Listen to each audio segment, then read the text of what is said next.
Namaskar, my name is Neera Mishra. I am the founder chairperson of a charitable organization called Draupadi Dream Trust.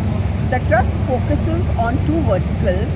One is knowledge and skill empowerment of women and youth, and the second is creating a better understanding, appreciation, and awareness about ancient Bharatiya Sabhyata, Sanskriti, and Itihas, that is, ancient Bharata civilization, culture, and history.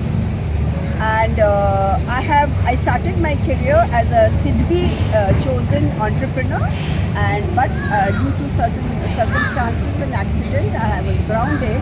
Then I started the trust from my own ancestral land, which is the land of Draupadi's birth, and that's why it's called Draupadi Dream Trust. Wherein, and I have held some important positions. I've been governing body member of the FICCI Ladies Wing.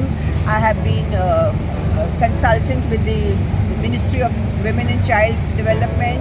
I am currently the member of the Audit Advisory Board of the Delhi State CAG, and in various capacities, UNIDO as an advisor, and visiting professor in universities and institutes, government and non-government, on creating this awareness of knowing and being proud of who you are. Because unless you know the facts, you're always wavering, is this true or is it not true? So that has been my expertise. I'm the first one who actually, through research, proved that Mahabharata text is actually history, and the methodology of writing history in ancient India was different from the methodology of writing history in the West. Western is linear methodology, ours is a circular methodology of time, and that's how all these things have been happening in the last about 21 years. Published about 9 books so far, and regularly writing for India Foundation or organizer, and some articles have come out in other forums also, in international and national forums. In the context of the Mahabharata, I would like to state and thank the Government of India for pursuing, and the United Nations for accepting, the intangible heritage of the Bhagavad Gita as a book of great significance for the whole world. And actually my whole journey has been to bridge the gap between the people who speak English but are very hesitant to know in accepting what is written in our traditional text of Sanskrit. And so my whole journey has been to do international conferences, awareness camps and talks to make sure that the general public who are in the English speaking category understand that why we don't know our original text and how we should understand and have appreciation for it. Because unfortunately what happened is, when the Machiavelli doctrine of education was promoted in Bharat, what they did was they limited the teaching of Sanskrit only to being all books being either philosophy or kavya, that is literature. They actually sidelined the history, the geography and the science within this. So in the last about 20 years we have worked on this, and we have managed to actually percolate the knowledge and create the awareness of the richness of Bharatiya culture and history in the general English-speaking crowd. Frankly speaking, initially I myself, having studied in an Irish convent of Loreto School and College, I was also hesitant how to interpret. I actually learned more, though I speak English and Hindi at home, but knowing the right Hindi and knowing Sanskrit nuances, I studied that. I put a lot of effort on it, and I realized how foolish we are not to recognize the wealth of knowledge, not only in terms of itihas, that is as it happened, our history, but also in terms of the science embedded. Like for instance, when we talk about the Dharam Yuddha, there is a dating, when did it happen?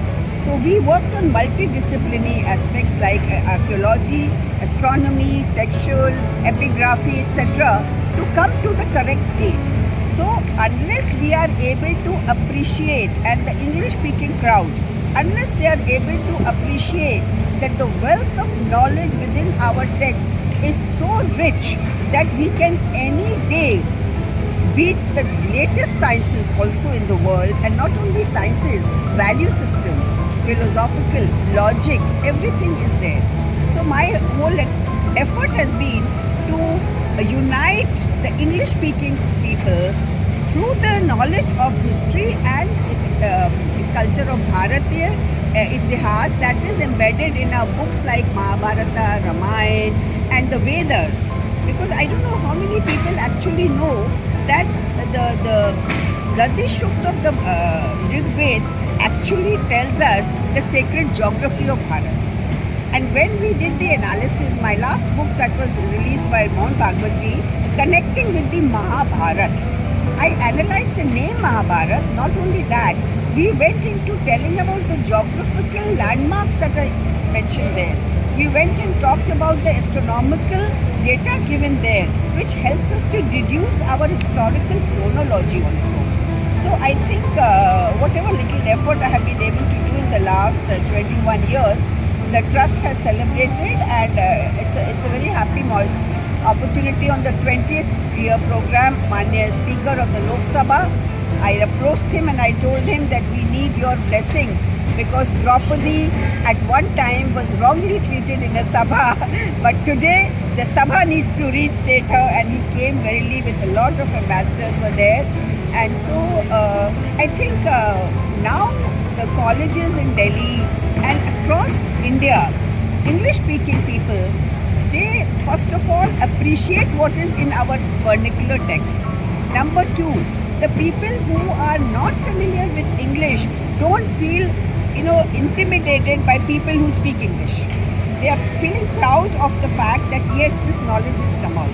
So I think my target has always been the English speaking crowd, because we have been deprived of the knowledge, and it is our responsibility as a social organization to make them aware of this knowledge embedded in ancient texts, not only of the sciences and the histories, but our rich cultural depths. Recently, I want to share this very interesting incident which will be of great help to your type of work. There was a conference just 1 month ago in Chennai, and the title of the conference was Justice and Peace. Now, in Justice and Peace, one person from the media, who's the typical, the Lithuanians, I won't call it Lithuanians in Chennai, but the secular media, he says, oh, Bharat has the policy of Vasudeva, of Atithi Deva Bhava, and so why are you objecting to Rohingyas coming here or XYZ coming here? I said, please understand the meaning of Atithi. Atithi means one who has come unannounced, and Atithi is a guest who has come only for a temporary place, on a temporary basis. So Atithi ko aap Rohingyas se nahi jod sakte, Atithi ko aap, you cannot, mix the two things, So understanding the nuances of our knowledge, the texts that are so widely, quoted, Vasudeva Kutumbakam. Yes, Vasudeva Kutumbakam is not only limited to human beings. Our Sanskriti teaches us that man and also the plants, the animals, the natural resources, we are all connected. Because our Sanatan Sanskriti, Prakriti has come from Prakriti. Now Prakriti means nature. So the nature is all related to us. So these are nuances, and I felt that it was time to let the general English speaking crowd to not only understand, to appreciate the depth of knowledge and how we as a nation were and can again give that knowledge to the world. Pertinent here to also mention that my trust is called Draupadi Green Trust, because I have deep ancestral legacies from the land where she was born, and that land is actually an archaeologically protected site. If you type Kampilya on the internet, Kampilya word will come. Now, Draupadi represents three things. She represents women empowerment, she represents the power of the youth to fight adversity with dignity, and she represents understanding the true history and having the correct perspective about your past.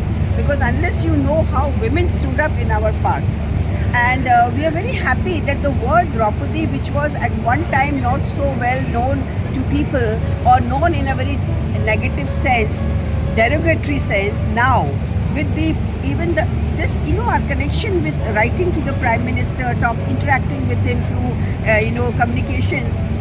We are so happy that now Draupadi and women have got that mainstreaming in the national things stream of politics also. And she is the president of India, is called Draupadi, which is a great respect for a woman of that stature. And Draupadi herself represented, she was the sort of first Maharani of course, Indraprasth, but also this Indraprasth was at one time considered the capital of the world for a long time, as written by many historians. So I think this has been a great journey for us, and Prime Minister's words that Draupadi represents the dignity of a woman and she represents the power of faith. These were the two lines that struck me in his letter to me. So I feel that he has done great justice. The country has been blessed to have a Prime Minister, and I think the world should recognize this, that Bharat never ill-treated its women in ancient times. It was a period when we were subdued and we were subjected and we were misrepresented because we were not taught our history. And that once we know your history, then you will know who was Jijabai, and you will know, Jhansi Ki Rani, we are too near. But you go back in time, we had women who wrote the Vedic shlokas, we have women who were priests, we were women who were scholars, we were women who did Shastrat. So women, and they were warriors, fighters. Bhim's son Ghatotkacha was taught by his mother to be a warrior. So Bharat has always been a land of absolute gender equality, respect for every community. And since our current president comes from the marginalized community, which unfortunately has been marginalized due to these almost 1,000 years of upheaval in our nation, I feel that this justice has been now done, that there is no marginalized. The marginalized is streamlined, women are mainstream, marginalized is mainstream. So it's great honor for our country, and I'm sure that this will now continue on a larger scale, and the world will recognize this, that Bharat is a land which respects women, which respects every community. We don't have caste, we don't have bifurcations and from which part of the world you come or from which part of the country. Our vertical is knowledge and empowerment also. And my target has been, besides bringing in the normal, college professors and all that to understand in a different way the youth of the country and the youth of the country who have gone abroad, especially the ABCD and the BBCD, that is the British born confused in diaspora and American born confused diaspora. So we targeted these people so that, in fact, I have done at least 5 or 6 online shows for something called, one gentleman in America runs a YouTube channel called Satyalogy. So he always used to talk to me about that. So our target has been these two categories of individuals, groups, that is the academia, because the academia also has to rephrase and have a paradigm shift. But mainly we want to target to create awareness among the youth, spread the knowledge among the youth who are the, as we just said, the BBCD, the British born confused diaspora, and the ABCD, the American born confused diaspora.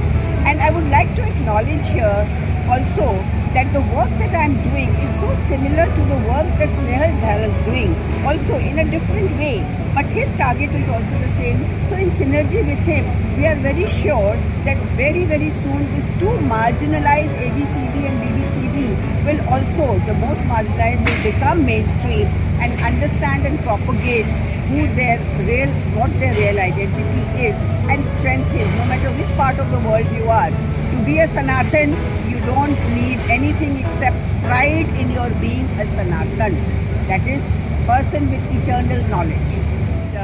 In this taking forward this mission of pride in being a Sanatani and a Hindu, we are also targeting the English speaking Hindu communities in India, especially the youth, which need to feel pride in this.